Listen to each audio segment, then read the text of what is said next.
The lands of the gods are prosperous and wealthy. It is the Nile that gives us life. It is Ra, the god of the sky, earth, and the afterlife. I, Yethri, write a different story. A story of a man who defied the legends of the world. This is the tale of Hamu, a man with a shattered past, sent back in time to help Kemet from utter ruin, the times of collapse, the times of renew. They say the sea peoples came and ruined Egypt. They were wrong, for as long as Egypt has existed, its neighbors have envied us.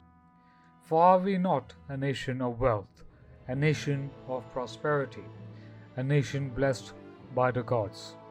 Egypt's enemies have always fought with us, even when we were at peace. Yet our warriors have always driven them back. Yet again, I fear the worst, for Ra journeys through the Duat to battle Apep every day, and the threats against Egypt will never finish. Apep sows chaos. This war against our enemies won't last forever. There will come a time when Egypt rules over all, but we mustn't cower nor fear the enemy. And those who defy us, who betray us, will be destroyed by the very snakes that employed them into service in the first place. For when the men of Egypt are called, they do not falter. They will fight against those who defy us. For is it not time for Egypt to rise? Countless armies have we sent against the Mesopotamians, only to fail.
One of your units has depleted their ammunition.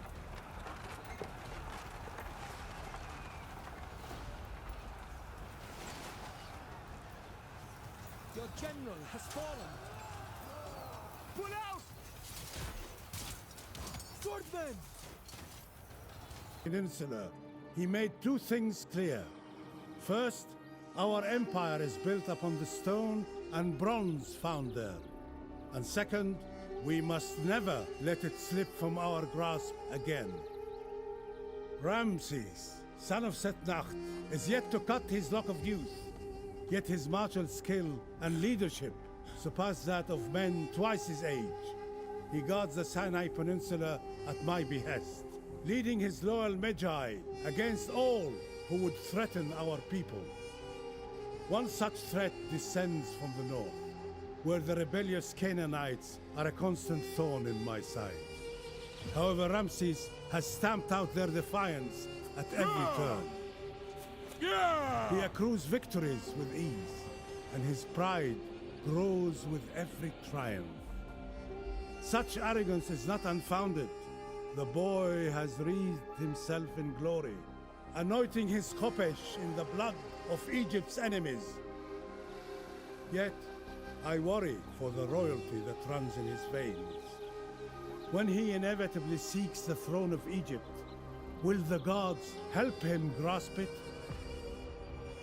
He claims to bear divine favor, and even I cannot deny an air of destiny surrounds him.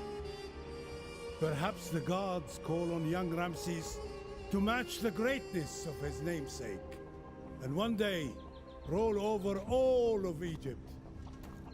Ramesses, I'm sure, believes so.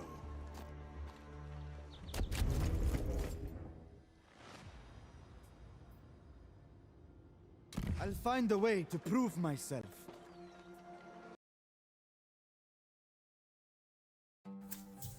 Alright, so in the grand scheme of things, I'm just going to pretty much roll over as Ramesses literally goes and, conquers and destroys each and everybody that's around him. At the same time, diplomacy-wise, it's a bit difficult. Not many people like Ramesses, not many people like a overgrown, arrogant type of guy. And even negotiations with Seti aren't that great either. But we have an informant in his court, so that's pretty much going to be more or less what I need. And meanwhile, we're going to build some bronze foundries. The main thing is that with the campaign, I've decided to go a little bit more, let's say a bit cheat mode. But that's the reason for that is very simple, is because I need to tell a story. Now, of course, this is a mix between commentary and narrative. At the same time, I can't talk for 30 minutes straight, otherwise my mouth just starts, hurting.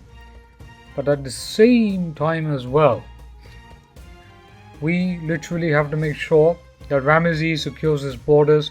Ramesses gets out of, let's say, Nekal and goes to Sukhot, because the invasion of Sukhot is pretty much what I'm aiming for. Start going slow.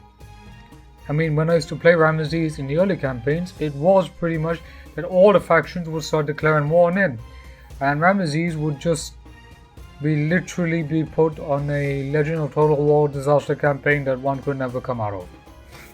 At the very same time, what do we have here? So the faction destroyed. Alright, that's great. We also have Seti, who's aggressive. I think I will have a war with Seti in the future. We got some units recruited, and we got local deities. So I've got to build shrines to Ra. We're going to be doing that pretty much, and hopefully Ra will be able to bless us as well. We'll need to, I'm using a mod that kinda shows that you can use all, basically have access to all pantheons. I think that's the main aspect. So when we get a bronze proven hall, even if I'm playing with cheats, I still need to keep a maintenance of supplies as well. And we're going to build city guard stations. But pretty much what I'm going to be doing is I'm going to be building out, let's say, forts, administration, posts, everything, so that my lands are well informed and well equipped, should the enemy ever come into my territory. And for Ramesses, there is no shortage of enemies within this game. Okay, so we're building a visor's office, I believe. We're going to do the royal decrees, and if there's one thing that I do agree, I think they could have redesigned most of the tech trees to make it more simplified rather than having it all sprawled out, which does remind me of Assassin's Creed Valhalla for some reason. And the other reason is very simple. The way you're going to be seeing this is very simple. You're going to be seeing this from the point of Hamu, who is a lieutenant of Ramesses, and he's pretty much learned through the ropes. And if we look at, alright, let's have a look at the ambition. We're going to make Ramesses shine like the sun, but also a conqueror at the gates is pretty much what I would believe Ramesses needs to be. Yeah, but going back to the main point, Hamu is going to narrate his story, right? You're going to get viewpoints from him, and Ramesses is going to conquer, and the main aim is to get to the gates of Babylon itself. That's literally what we want here right now. So as you can see, Ramesses has been pretty aggressive. He's taken the road to power, and that is becoming Pharaoh of Egypt before he begins his journey in to conquer the rest of the world. And that is because he has gone to the oracle of Amun-Ra and taken the divine prophecy that he shall be a leader and a ruler greater than all the other rulers of the world. The people of this entire world will celebrate Ramesses. And that's good. We need Ramesses to be aggressive, we need Ramesses to be, expansionist. But first, there's a lot of snakes in the back garden and you need to get rid of them. And there's nothing that you can do when you have snakes in your backyard. You can get rid of them, and the only way to get rid of them is to, well, many ways there are. Over the coming months, Ramesses would begin to go and expand into the Canaanite lands. Obviously, there wasn't much, let us say, obstructions. There weren't that many obstacles that he had to face.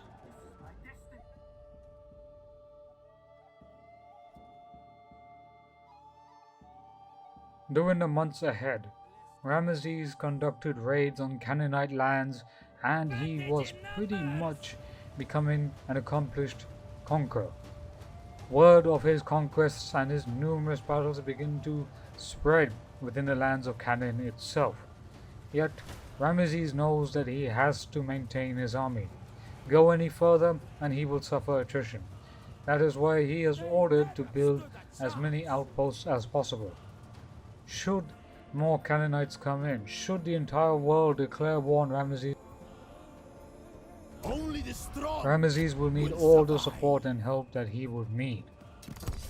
It is not easy being a leader of Egypt, nor is it easy conducting diplomacy, and nor is it easy either to maintain such diplomatic pressure.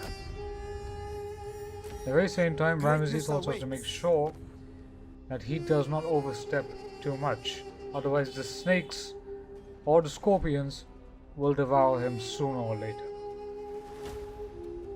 Within the scorching deserts of Canaan itself, Ramesses is beginning to become more and more powerful. But even as I have said, many times does he try and conquer the Canaanites, they will always come back. Ramesses may be a strong warrior, he may be a doubtful warrior as well, perhaps misplacing his trust within the gods, but it is the gods that watch over Egypt and of Ramesses himself. And we will have to wait and see how Ramesses begins his conquests, because so far he has not moved out of Egypt just yet.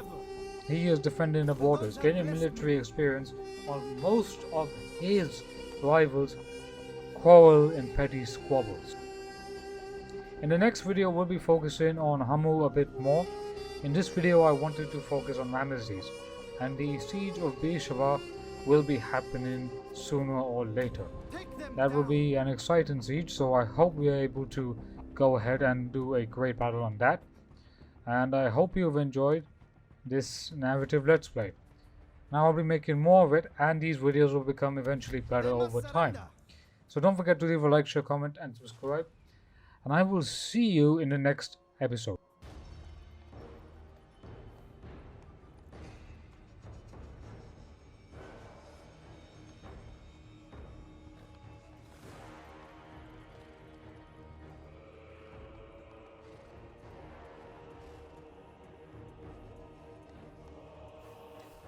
Was the invasion defeated, brother? Sire, it was. Good. The Egyptians have always envied our lands, and we, the Assyrians, are a laughing stock for all our neighbors. Do you know what that means, Hannibal? No, sire, I do not. It means this. that in the coming futures Assur has predicted that we shall become a great empire.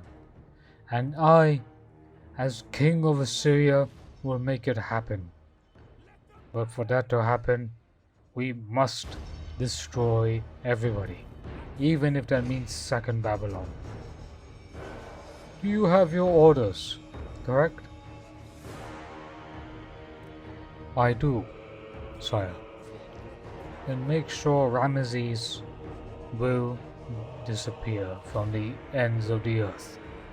There is a reason why we will become the most feared empire in all of history. Let them scour our name. Let them say that we were the world's most brutal conquerors. Only they were cowards to fight back. If our enemies have any sense, they should crush us now.